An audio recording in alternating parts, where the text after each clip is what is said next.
Hello, hello, hello. I guess I'm singing now for with Tess. That was like a slow version of hello. Hey, what's up? Good day, good afternoon, good morning, good evening, whatever time zone you're in. Good to you. Welcome to another episode of your favorite Facebook slash podcast. Right here, it's Kako T, and I am coming to you live from the T.to6.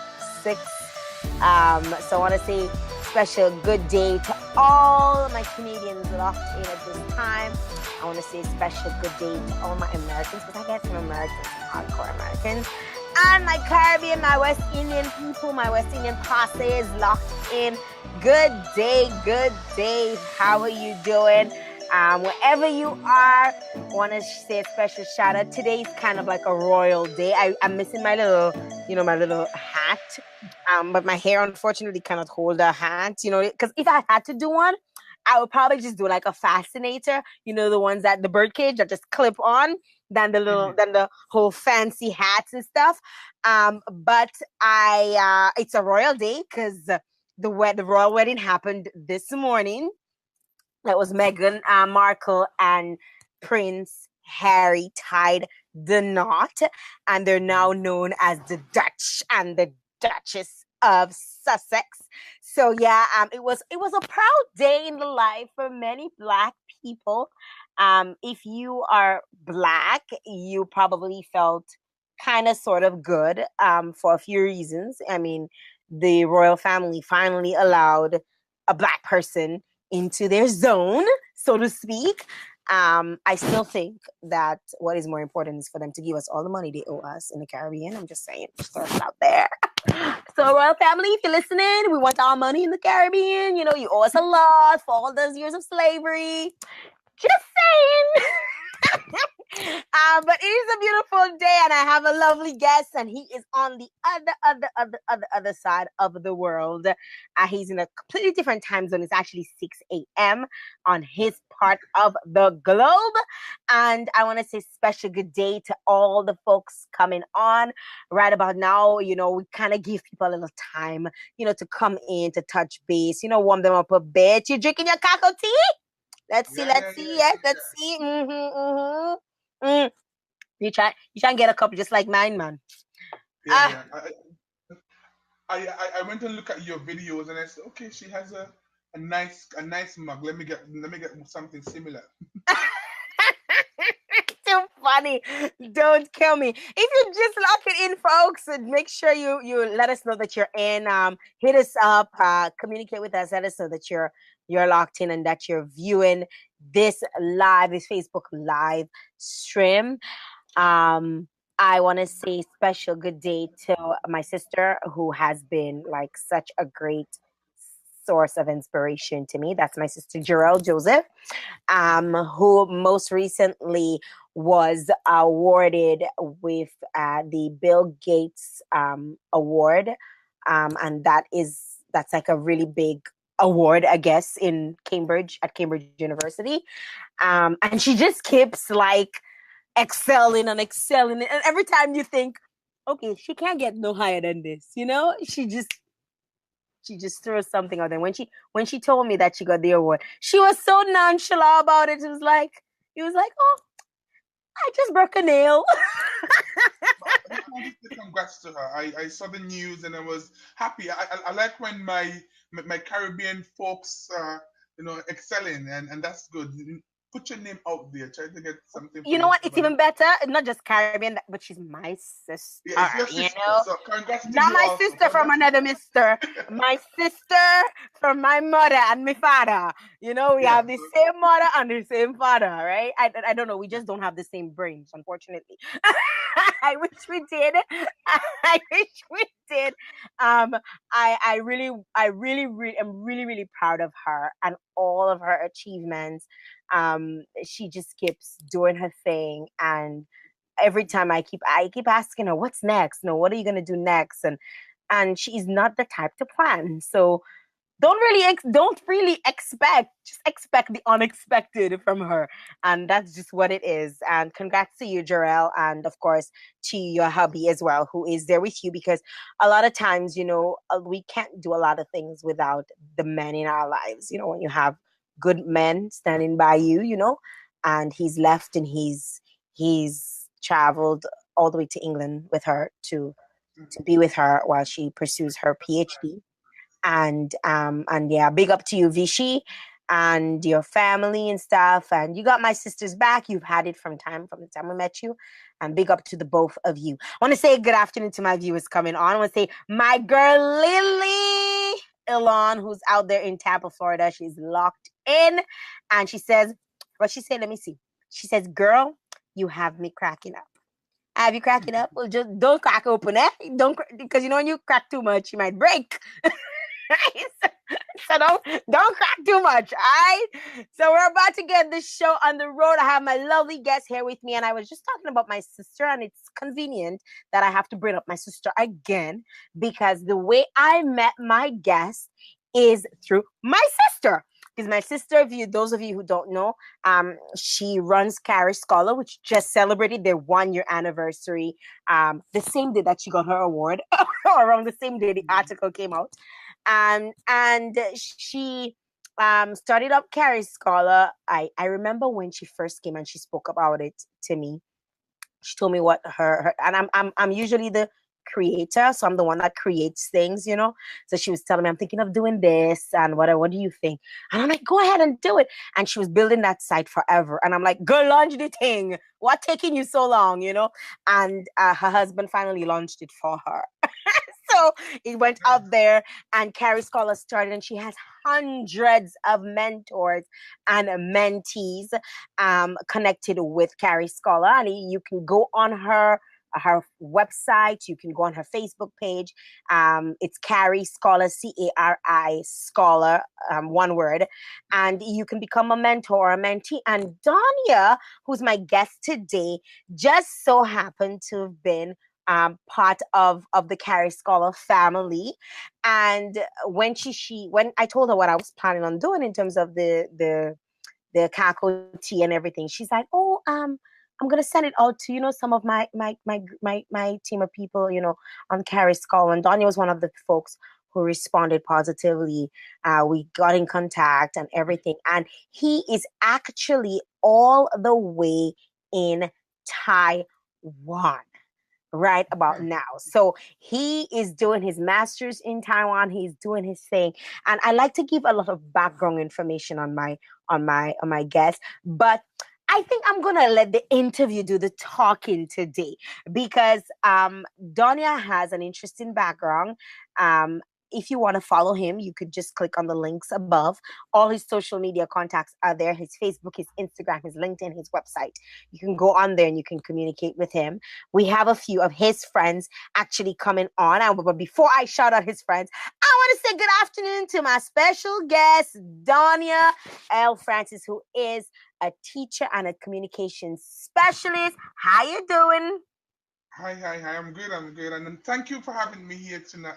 Today, well, it's actually morning for me, so it's evening for you and it's morning for me, and I think you can see it in my eyes. I just woke up maybe like 2 hours ago, so Uh-huh. but thank you for having me, and it's a pleasure, and I just want to say I appreciate what you're doing for us, our Caribbean people, for us to show our showcase ourselves and show what we're doing. I think it's a good initiative, so keep it up. Yeah, I think it's important. I must say, I think it's important to keep us out there.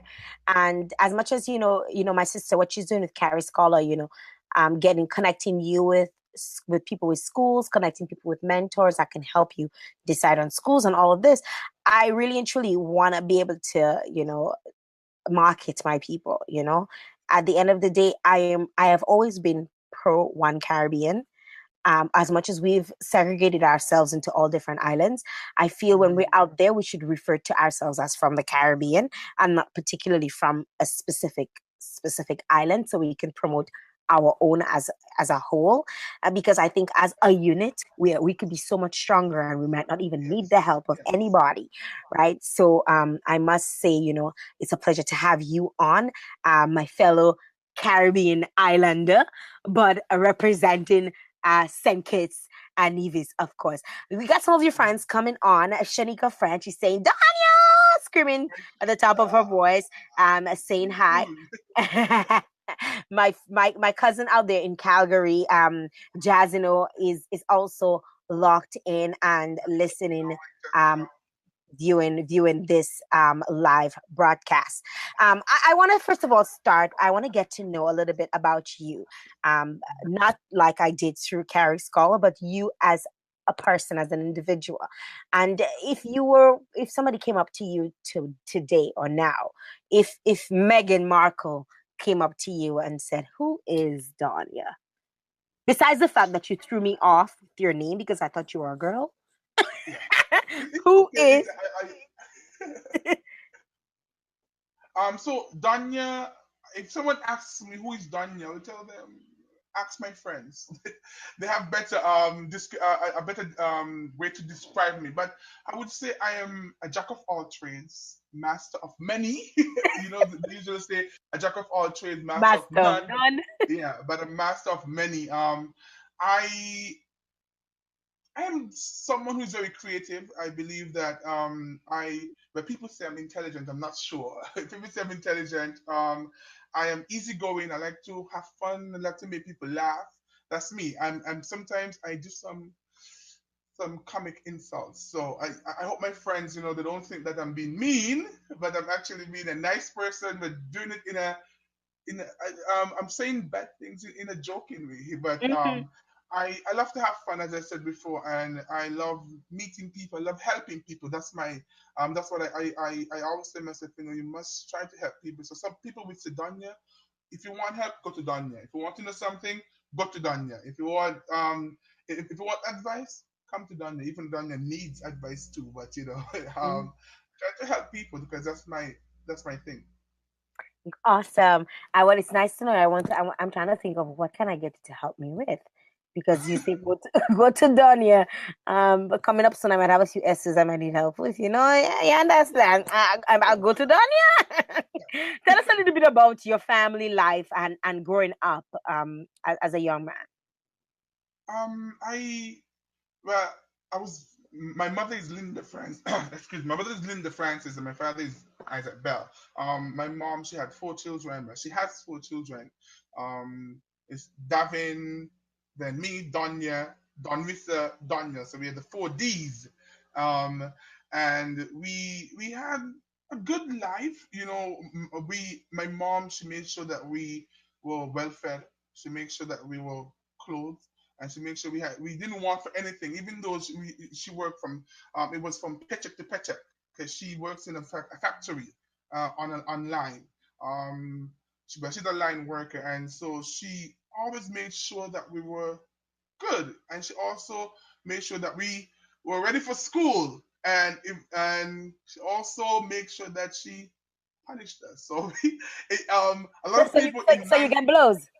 yeah, so a lot of people in my community know us from, oh, boy, Linda was banging her, Linda was a beater, and I'm like, yeah, and that, and for me, it used to make me feel bad, but now I'm old, I realize she was beating us because she wanted the best for us. No, I And get so blows. I get blows yeah, too. I know. so I feel your I, pain. I really appreciated her for that, even though I don't think that she should beat anyone anymore. I really appreciated her for making sure that we were good, making sure that we had everything. As I said, we are from a community where people kind of look down on us. So for your parents try to make sure that you have everything. You go to school, make sure that you don't need anything, but take what you have. My mom usually said, take little and live long. Just do with what you have. Hmm. Okay. Now, somebody's saying here, a Lenneth DeGuire, I think, is saying, hey, he got licks. He got plenty Yeah, licks. plenty licks. Yes, plenty licks. Well, you know what? As long as they didn't kill you, right? And you're No, no, alive no, no, to no, no. to And it was sometimes, it's funny you say you spoke about the licks. But yesterday I was having a discussion with my son's principal, and it wasn't anything that he'd done that he deserved to be scolded for, anything. Mhm. But I was just saying, in our days growing up, it wasn't, oh, let's have a talk. It was, Mhm. go and pick your weep. Go and pick your weep, or go and pick your whatever they're gonna beat you with, and you Yes. had to go out and look for it. And I used to try and get the one that would break fast, you know. And I learned very quickly that I should not do that. I should just get the one that going to give me licks, because if I get Yes. the one that break fast, after it break on me, I have to get another one to finish to finish it off. So it's funny, because my parents, I'm sure, were like your mom, spare the rod, spoil the child, kind of a person. Were there any challenges within your household growing up?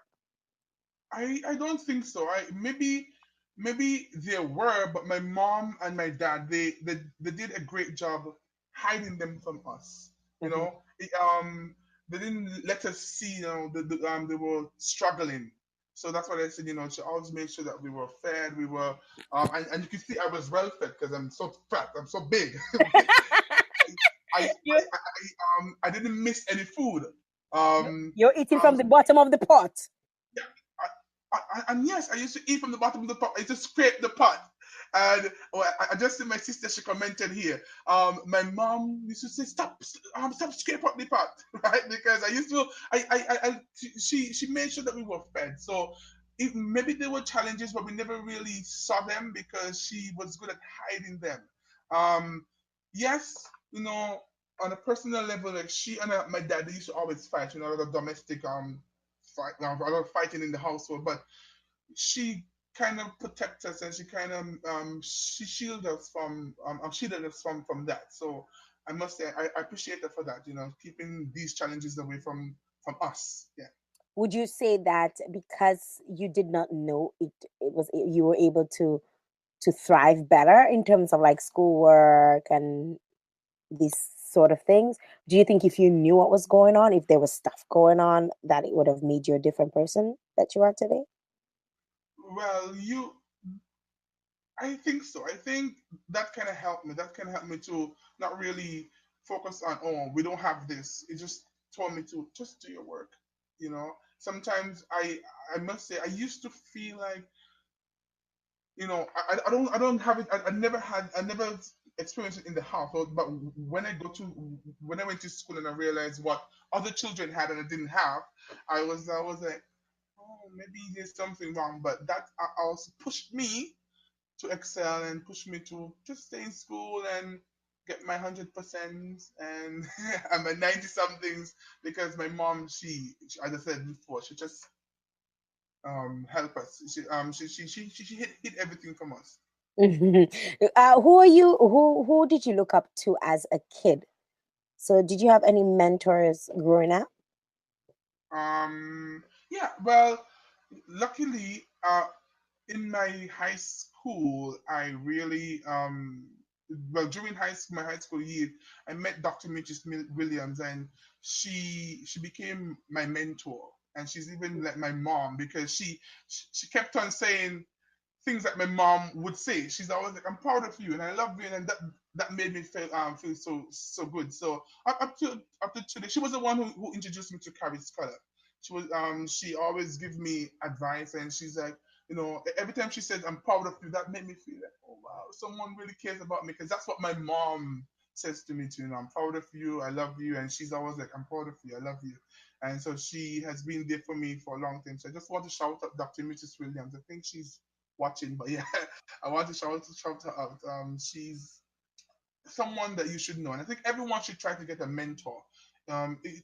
It doesn't have to be someone in a high place, someone who carries the title doctor. It can be, anyone, a friend, your pastor, even your mom can be your mentor Why do you think it's important?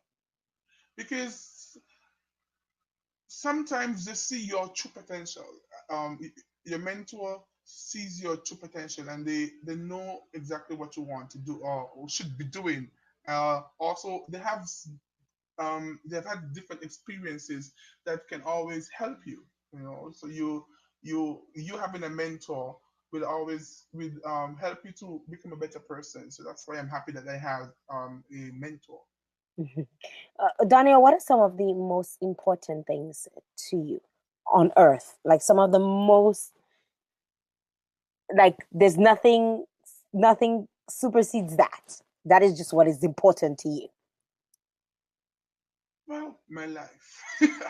I really, and the most important thing is my life because I love, I want to be happy. So I always try to make people happy. And so, this, my mom also, and my cell phone, and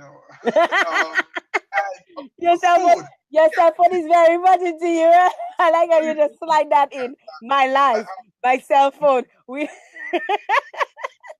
Yeah, so is that my life, my cell phone, food, of course, and my friends.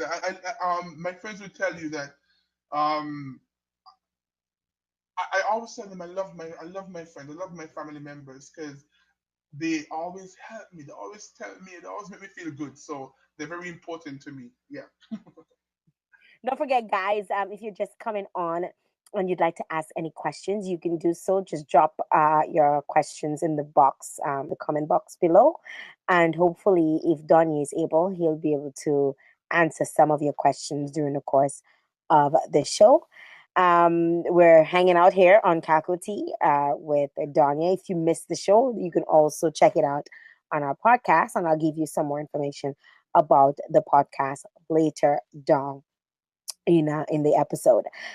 You decided that you wanted to become a teacher. What inspired that?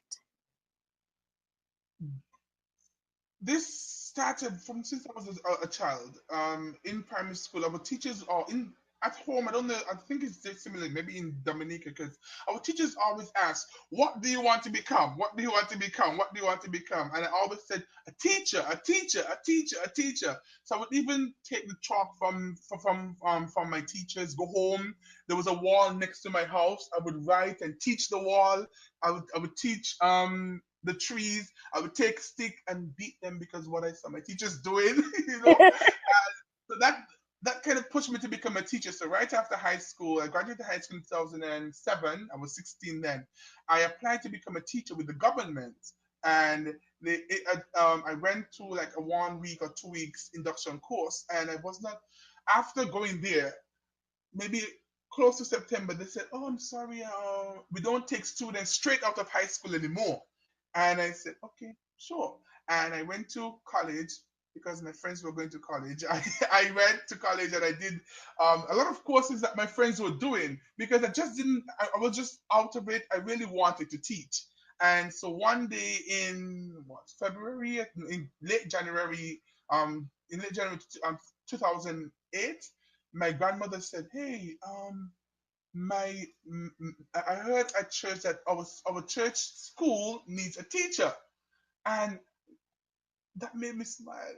I called up Mutuous, of course, and she told me to come by her house, and we sat together and we wrote my resume and my cover letter, and I applied, and I applied on a Wednesday, and they accepted. They called me on a Friday. I applied Wednesday. They called me Friday. Said to come for an interview on Monday. I went for the interview on Monday, and I just smiled and I was like, "Yeah." And they said, "How old are you?" I'm 17. And but you're so young, but you seem so passionate. And so when the doctor Wicheligan said, "You seem so passionate about teaching," I said, I really love teaching. I love sharing my gift, and that's one thing I learned how to do well, sharing my gift. And so um, I left the interview. The Tuesday they called me and they say report to work tomorrow on Wednesday, and on the Wednesday I went late because I got lost. I was following this lady I knew that was who I knew was teaching there, but I've never spoken to her. So I was just following her, but she got off the bus at a place that was to me was unfamiliar. So I just continued on the bus. Then I got lost, and then I had to walk to the school, and I got there late, and they were just there waiting on me. And so becoming a teacher for me was from childhood. I always said I want to become a teacher. I want to be a teacher. I want to be a teacher. Yeah. Now, how many years did you teach for before you decided that you were going to pursue other things? I taught for 4 years, well, almost 4 years, 3 years and maybe 11 months. I taught from 2008 to 2012. Um, yeah, so that was like from 17 to 21. Yeah, yeah. So I taught for 4 years. Grateful students. With my friend here, I see Azuri he is here. She's one of my close friends from high school, and then she also became a teacher at the same school, and we've been Wow. teaching together. Yeah. Wow. You ventured out to study journalism.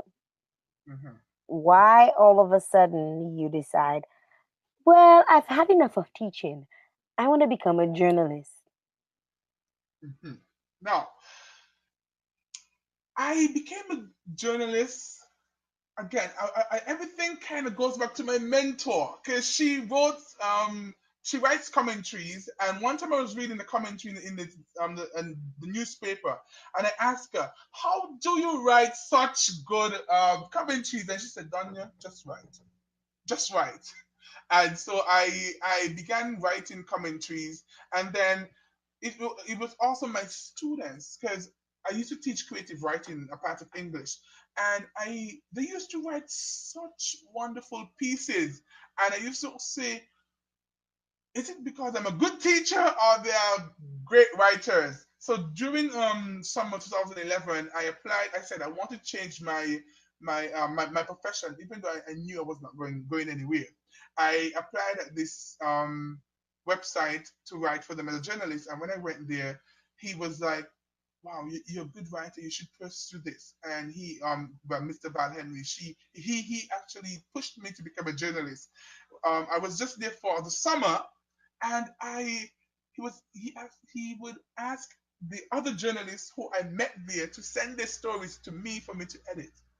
And I kind of felt a way, but I was like, well, he sees my potential, so that's why he's asking me to edit there. So that kind of pushed me and propelled me to become a journalist. And I did that. And let me talk about before going to study journalism. In 2010, I applied for the Taiwanese scholarship to come to Taiwan. And while applying, I met one of my friends, and she said, "Hey, where are you going?" I said, "I'm going to submit these documents. I want to go to Taiwan to study. I want to um, um, just leave St. Kitts." And at that time, I was applying to the international business and trade. Hmm. And she said, "Oh yeah, well, I want to study too. Let me go to Taiwan too." I said, "Sure." I gave her the links. I gave her the forms, and then September came. She was in Taiwan, and I was in St. Kitts. So I always tell people that she stole my scholarship. So you have to keep your mouth closed when you do these kind of stuff. So I learned my lesson from 2010. And then in 2011, I said, you know what, I'm going to give it a gap year. Then 2012, I went and I applied. But I applied for tropical agriculture because I said, I just want to go to study. I just want to get a degree. So I'm going to apply to study anything. But I wasn't going to apply for international business because almost everyone in Sinkis wanted to study international business. So I said, let me do something that no one else is going to apply for, and that was tropical agriculture. And I'm happy I did not do it though, because I don't know anything about chemicals and the chemistry and biology and all those stuff. So I went back to the site, and then I saw, oh, they're offering journalism and mass communication as an option. And so I applied for journalism and mass communication. When I checked my high school grades, they were not that good. I saw some zeros and 11s and 12s and so on, and I didn't know where they came from. So what I did, I just compiled some of my articles that I had written, and then I sent them off to the school. And then when they accepted me, I said, "Wow, that's so nice." So yeah, that's how. I know it's a long story, but that's how I got to Taiwan to study journalism and mass communication. Before you actually went off, or as a journalist, you actually worked in the former Prime Minister of St. Kitts in his office. Yes. Tell us a little bit about that experience. It was a different experience for me because I was a teacher again, so I prefer going and talking to people and dancing with the children and singing and moving and being happy with them. Then I had to go to sit down in an office, and it was a different experience for me. I really appreciated. I applied for the job, and they accepted me, and I really appreciated going there. It was just something different for me, and I just did it for like 7 months because I started in January 2012. Then I had to leave for Taiwan in August. So just 7 months of my life for a change, and it was a good experience. I had to transcribe, recordings and write stuff and so on, and it helped me to understand what I really want to do after I graduate, or what what my true calling is. And I now know I don't want to work in the office. I don't want to sit. I don't want to sit behind a desk. I don't want to sit behind a desk anymore. It kind of prepared you for that. Yes, yes, yes, yes. Tell us a little bit about the process of your undergrad. Mhm. Once you get okay, you got the acceptance letter. Give us a little bit of take us a little bit into the process of getting into school in Taiwan. Uh, because it's a Taiwanese scholarship, we had to apply through the government in St. Kitts, and they will send our documents to the embassy in Taiwan, and then they will call us. They called us for an interview, and they asked me a lot of stuff, and I didn't realize I was applying for two scholarships instead of one, and so they asked me which one you wanted to do, and I chose one. It's just a lot of, you have to get your documents, your certificates, you have to know when your school application is open. You have to know when the application for the scholarship is open. You also have to do a medicals. I'm sorry, medical, not medicals. What am I talking? You have to do a medical where you have to go and do certain tests and your height, your weight, and all of that. Um, then you just sit down. You sit and wait until they call you for your scholarship. So yeah. When you got the scholarship, what was the process after that? After that, it was just us having to get our visa for Taiwan. We had to get the visa for Taiwan, and we had to be in communicate contact with our school, with our respective schools. So we have to send them emails. They would tell us, "Oh, make sure you bring this, make sure you do that," and you just prepare yourself for Taiwan. We usually go through the U.S. because it's easier. And cheaper, but I didn't have my US visa, so I had to go through Canada, and that's Ooh. another story because I got lost on the airport and everyone was talking French. And I was like, John Papa Fonse, just follow along me.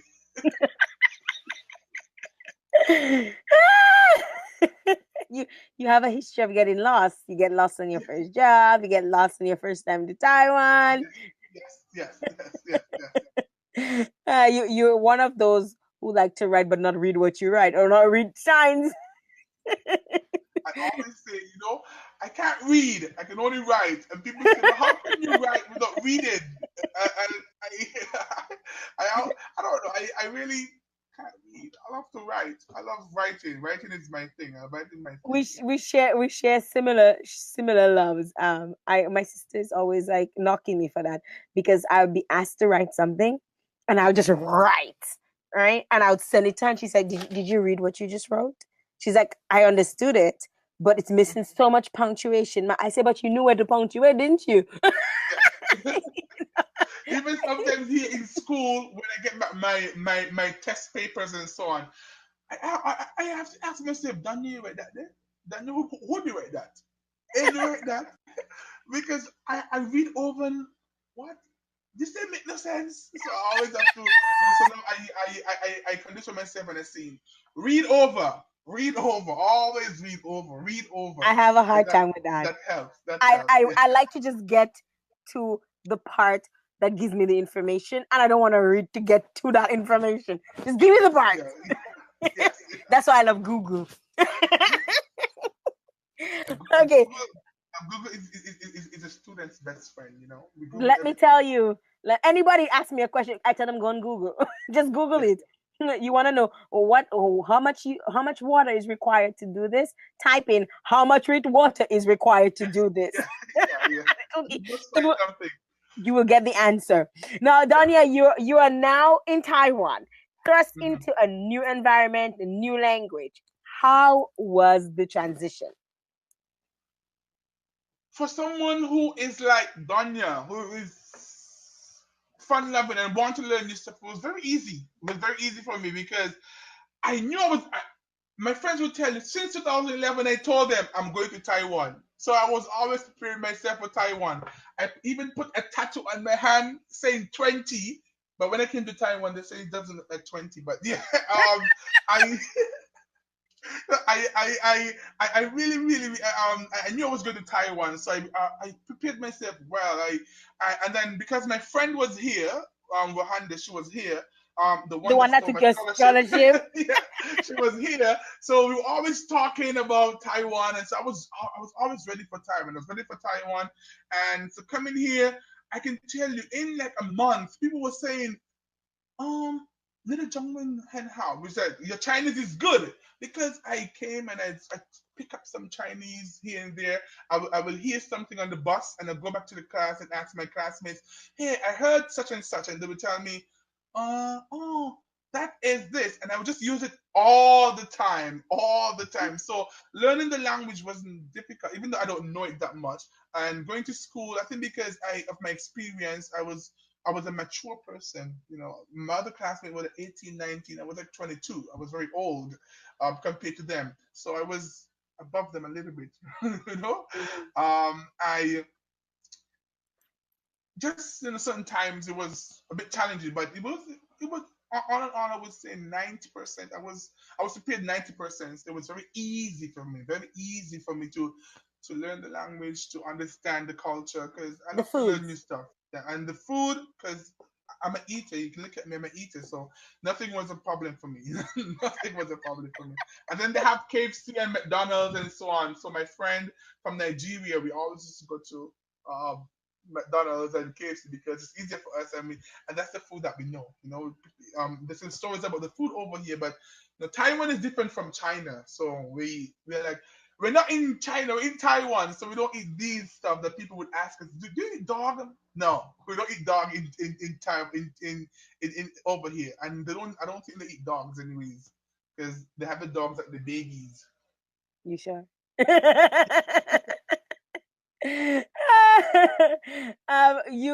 You spoke about the experience, like moving there, living there. How about in terms of shopping? How was it to shop? How was it to going out?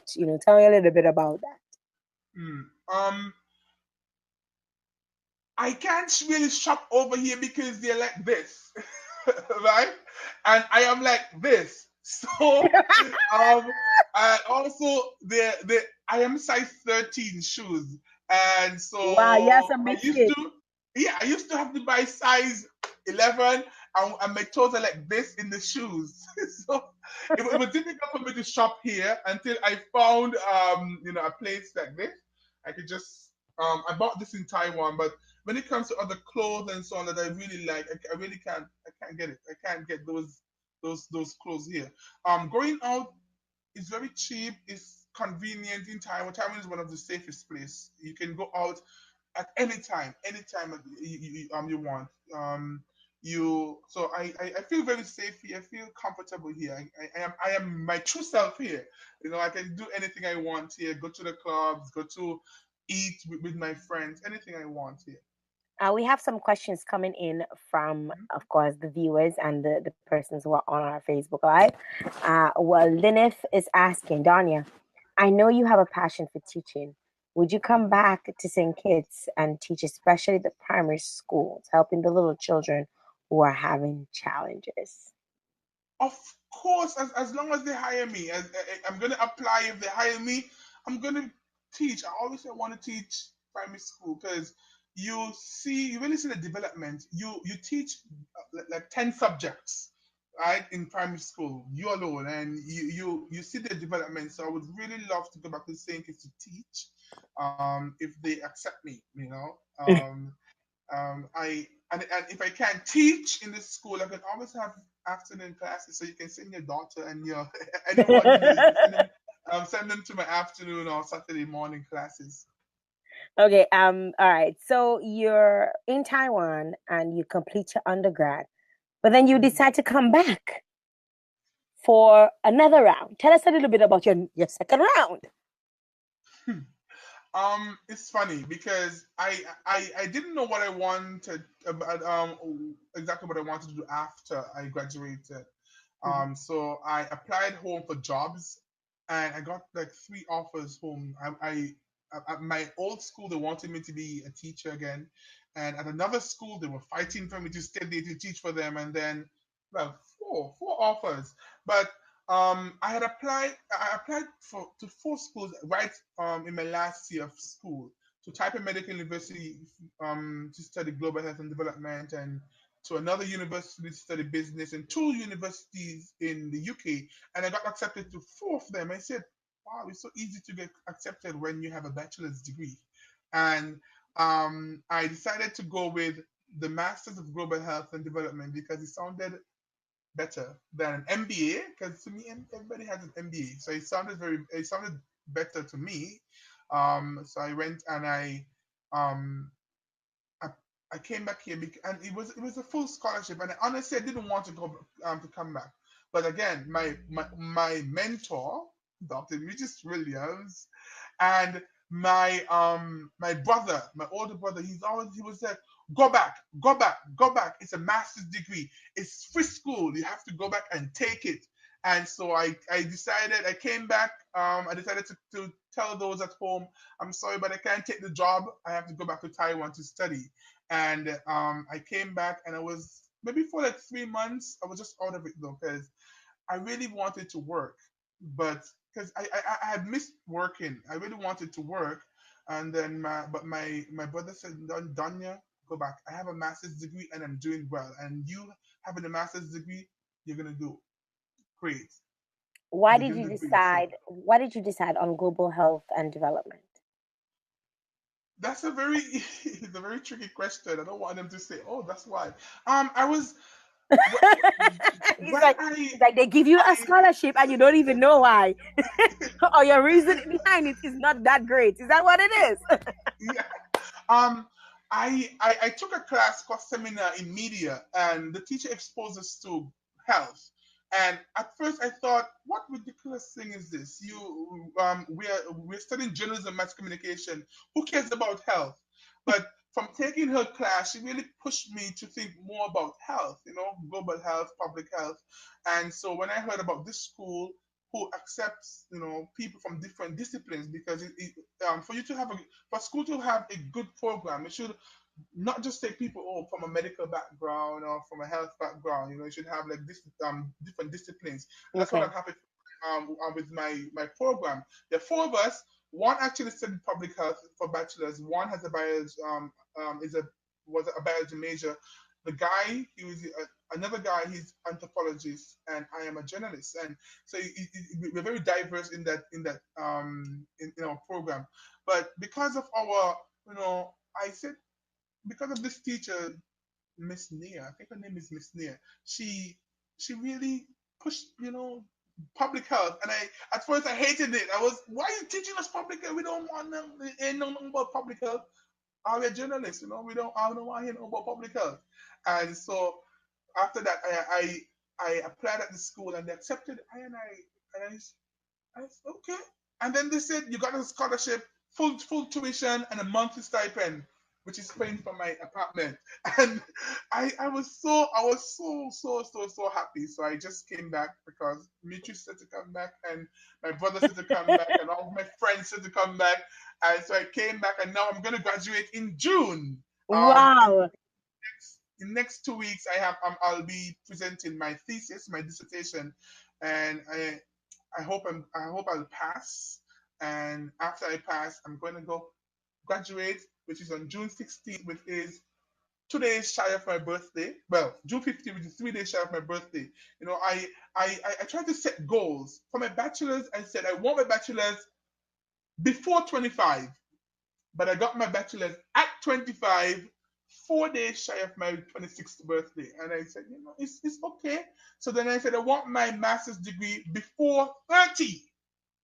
And so that's what I'm doing now. I'm 27 years old. I'm going to be 28 in June, and I'm going to have a master's degree. God's willing, God's blessing. Then afterwards, I think I'm going to take a year or two. I don't want Dr. Mitchell William to hear this, but I think I'm going to take a year or two to cool myself down, and then I might think about doing a PhD. I really want to do a PhD in education because that's my passion. Education is my passion. So I want to do a PhD somewhere in the world in education. So I'm going to be Somebody, searching. somebody's saying, or actually, I think it's your sister. Wish mommy was home to listen. She would be screaming, Oh, "That's my Donya." Well, well, she tell your mommy that she can go back on and listen at the podcast after. It will be on there in 24 hours. So if, for those of you who probably want to go back and listen to the show later on, you can actually find the live version on my page. It remains there until whenever. But the recording, so if you want to listen in your car, you can actually go on my website, which is jljoseph.com, and listen to all of the recordings of the podcast. So you can listen at any time. As a matter of fact, I sent the link to a friend of mine who isn't on Facebook. She just kept saying, "Oh, I'm so upset. I never get to listen to the show. Every time you're on, I never get to." So I sent her the link. It said, "Well, you commute every day for work. You're bored most of the time. You're just looking at people's faces. Why don't you just download an episode, a trip, and just listen to it throughout?" And she did that, and she actually completed all the episodes. So she was like waiting for this that's one good. now That's good. to come out. And she's like, "Oh my God." She's like, "I learned so many things." Listen to her. And she's like, "I learned so many things about you." And I'm like, "You Yeah. did?" She's like, "Yeah." She's like, I said, "I thought you were learning things about, you're my guest." She's like, "I'm learning things about your guest, but I'm also learning so many things about you." So I encourage folks to go on there and check out the podcast, and like it. I notice a lot of people actually go on and they listen, because I can tell when people listen, Yeah. but nobody comments or nobody says anything. I would like some feedback, positive, as well as positive, good feedback, and positive, bad feedback, so to speak. I like positive criticism. So I would like you guys to, when you listen to the show, give some feedback, on the site, so that I know that you guys are actually listening and loving this show, because the season ends in June and the next season is supposed to come out in September. But I'm hoping to get sponsors. Because running a show like this, right, Donya? I mean, at the end of the day, right? I started this not for a monetary thing. It was something that I wanted to do to encourage, as I said, unify the Caribbean, and encourage, people to put themselves out there. But I'm now getting a sense that there are a lot, based on the people who are contacting me, a lot of people want more out of me than I can offer. So I think it's in my interest that I start monetizing the show. So I'm hoping to get some sponsors in September. If I don't get sponsors in September, I don't know if I'll continue. I'm like, I think you should continue, and the sponsors will come around. you think so? Eh? Well, I I, think. I hope I can continue come September. I mean, at the end of the day, I do this on my time. Most people don't even realize that it's really on my time, in the sense of it's not taking up anything from me to really do it. Because when you scheduled your interview, you scheduled it based on a time that was okay with me. Right? It wasn't that you saying, "Okay, I can only do that and that." You saw what my schedule was, and you scheduled yourself in, so we were able to to agree on a really good time for you to come on, and even the time difference, we were able to make it work. So I really want to encourage the sponsors, because a lot of them they're looking at. Let me tell you, I've gotten like emails from them. They message and they say, hey, we saw your show, blah blah blah, or we like your show, and blah blah blah. But I want them to start, saying, let's invest, put some money where your mouth is. Right. Donya, I mean, it's really good speaking with you, especially as someone who is a journalist. I mean, you're a damn journalist on paper, like you have the what they say, you have the paper for it. Yes. And you also have the experience, and now somebody going into global health and development, or doing his masters. What exactly are your plans when it comes to global health and development, or doing a master's in it? Because you did mention that you might want to take a year or two off. So what are the plans?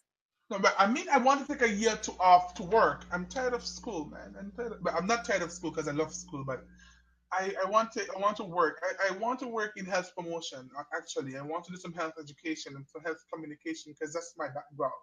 If I can find a job or just be a consultant to go and talk to people about, even though I'm not the best person to talk about being healthy, but I can see myself doing health promotion or health education, and so that's what something I have to explain to people. Every time I tell them I have a bachelor's degree in journalism, mass communication, but I'm doing a master's degree in global health and development, they look at me like, Where's the connection? what are you doing? I say, have you ever heard of health education, health promotion, health communication? And oh yeah, I can see. And Well, again, Donya, I'll tell you, as you're talking about health promotion, Dominica, the Ministry of Health in Dominica, they have a department within the Ministry of Health of Dominica called mhm, Health Promotion. yes. And they have a fantastic team down there. I know a few of them: Royette Greenaway and Adora Toussaint and John Christian, and they have, I think, this attempt right now, Sheena Harry, who's on Mhm, with them. And I can tell you, with somebody like you, I think would blend in nicely. I don't know if St. Kitts has something of that mhm, sort, but I get where you're going with it, because I could see you going on yes. radio talking about, no tobacco week coming up, because no Yeah. tobacco is coming up soon. And or you're on there talking about autism, or you're probably on there Yeah. talking about HIV, and How to wash your prevention. hands. Wash your hands, clean hands, You have to and wash stuff your like that. hands. So I really want to teach the children this, because teaching, sometimes they come and touch you with the dirty hand. You're like, okay, they don't wash their hands. So you have to teach them how to wash their hands, and just teaching some healthy behavior, some healthy behavior, because it doesn't always have to be eating habits. As you said, I can talk about autism, tobacco, smoking, alcohol abuse. You Again, like in your washing your you hands. like in your food is your own personal business. Yes, yeah, yeah. um, health health is broad. Health is very broad. It's not something. Occupational health is something else. You nurses working, they can get pricked by a needle or something. So this is. I can see myself doing something like health education. I can work for OECS, or I'm just going to apply to places and see where accept me. If not, I know it doesn't sound good. Just stay in time when I teach English, because I teach English online. That's why you see me I was wearing the about to tell you. yeah I was about to ask about your headphone. yeah What's the deal with the headset? I mean, I'm there with my little, like, two little prongs in my ear, and you're there with your high tech. You have your mic, like you're like, "Hi, this is Donya. Can I take your order?" yeah yeah. Tell us about the Um, headset. I use my headset to teach English online. I teach English online to Taiwanese. So it's like, hi, how are you doing? This is Donya. I'm from the Caribbean. Where are you from? Oh, nice. Yeah. So that's why you see me wearing this headset. I have like 10 other earphones, but they're not working properly. So I had to use my teaching headsets. Awesome, awesome. So you said that you want to take a break and then possibly pursue a career thereafter. I'm sorry, a PhD thereafter. Mm, mm. For the time that you've taken a break and the time that you take do your PhD thereafter, do you plan to return to the Caribbean to serve? Do you plan? What are your plans for the future? Because, like you said, you want to do health promotion, but what exactly do you want to do after you've completed all your schooling and there's nowhere else to go? What is your plans? Home is where your heart is. I can I will always return to St. Kitts and Nevis. But then I will return if I get a job, right? I just can't go home and sit. I live with my mom. I can't go home and sit in the house having to take care of me with her money. And no, I need a job. So once I get a job, I will go home. If not, if I can find a job somewhere, Dominica, work for PAHO or WHO or one of those CAFA. organizations, CAFA. Oh, my uncle is the director of CAFA. Oh, so you can put in a word for me, yeah? Hey, You can listen put in to- a word. You can put a word for me. Oh my god, it was a pleasure speaking with you, Donya. I mean, I really enjoyed our conversation. You seem to have a great future ahead of you. You seem to know what you want to do, and you know how to connect all your dots. So, as much as they may seem far fetched and Yes. wide and in between, you connect all your dots, so you're able to pursue something in health promotion or something of that sort with Yeah. your journalistic undergrad and your masters in global health and Mhm. development. I really appreciate you taking the time out to speak with me. And I really appreciate you even initially reaching out and wanting to conduct this interview. And I can say I had a good time. I hope you did as well. And I wish you Definitely. all the best in your endeavors. I hope that you get a job and you decide to take your break. Your friends are saying come back and teach health and family life. Your friends are on there and they're communicating right now with us on the feed. I want to say good day to all the folks from St. Kitts who are locked in to the show. And I hope I get to see you guys again, not just if Donya isn't there, but any other time. If you want to come and hang out with us on Kakoti. Thanks again, Donya, for being here with us. Do you have any final words, anything that you want to say I just want to let finally? you know, thank you for having me. Thank you for having me. It was a pleasure being here. Again, I like this. We get to listen to people's stories because we don't really see people pushing Caribbean people that much. It's sometimes we feel like it's a fight down. People fight down, but I think having something like this, people sharing what they do. Maybe someone might message me after and say, "Hey, how to go to Taiwan?" How to apply for scholarship to Taiwan and those things, because the scholarships are there, but people don't know that they're there. People don't want to apply because they think it's too far, but it's far, but the paper is good. The paper is good. You don't have to worry about anything after you get the paper. I know. And that's what I say. You don't worry about anything. When you get the paper, no one can tell you anything. Everyone will know your name. Oh, Donya, Donya, Donya, Donya. Yeah. But it's a good opportunity, and I'm really happy to have to have had this talk with you. And I want to shout out to my view, well, all the viewers, especially those from St. Kitts and Nevis, Azuri. I can see Azuri commenting. My mentor, Dr. Beatrice Williams Lineth, my sister, everybody. Thank you very much for joining me and making sure I had people to talk to. That made me feel great. And as Azuri is saying, she's teaching because for 9 years because of me, but that's another story. So that's another talk, right, Azuri? Oh my God. It was a pleasure having you here. And I want to say special thanks to all of the folks who came Yes. on, all of the folks. Don't forget, if you're on right now, to hit the share button and share this interview on your timeline. Tag a friend that you think that would probably have some interest in our conversation today. Share it on your Facebook page, and let the folks know about Kako Tea. I want to say thank you to all the regulars that come on every single time that I'm locked in.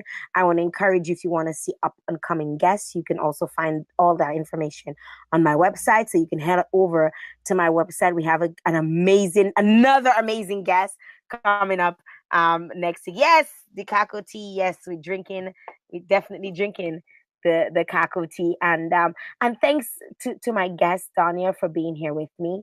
You're Um, welcome. You're Thank you welcome. so very much for taking the time out of your schedule and even with the time difference, you're able to come on and be with me here on Kako Tea. For those of you who've never joined Kako Tea, I'm thinking of starting my own company, so drink a drink a little drink a little cock now and again. It keeps your chest nice and warm.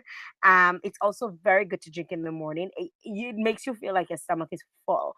And I'm gonna give you the little secret on how to prepare it in terms of making you feel full. You can look at another episode where Jamal, that's my buttercup, tells you how to make the kakoti. So you can go on and listen to that episode with Jamal Burnett, where he tells you how to make kakoti, where you can keep your stomach nice and full for the morning. Thanks again, guys, for tuning in to kakoti.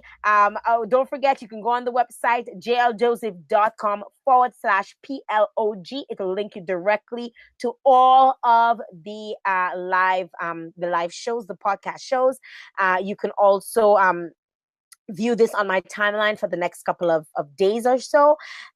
Subscribe so that you can get updates on the new show. Don't forget to leave a comment if you must.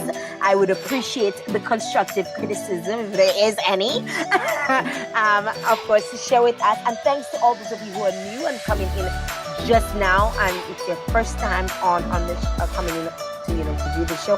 I hope I see you back here soon sometime. You can click follow on the Facebook icon, and you can follow me, and you will get updates on where it relates to new and upcoming shows. Thanks to my wonderful guest all the way in Taiwan. I'm sure he's gonna need to go and take a nap now because he's probably tired. Thank you so very much.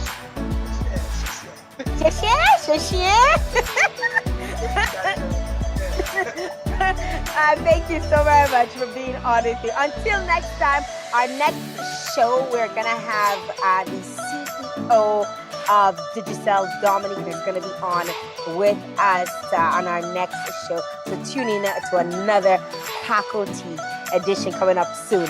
Until next time, bye for now, guys. Bye.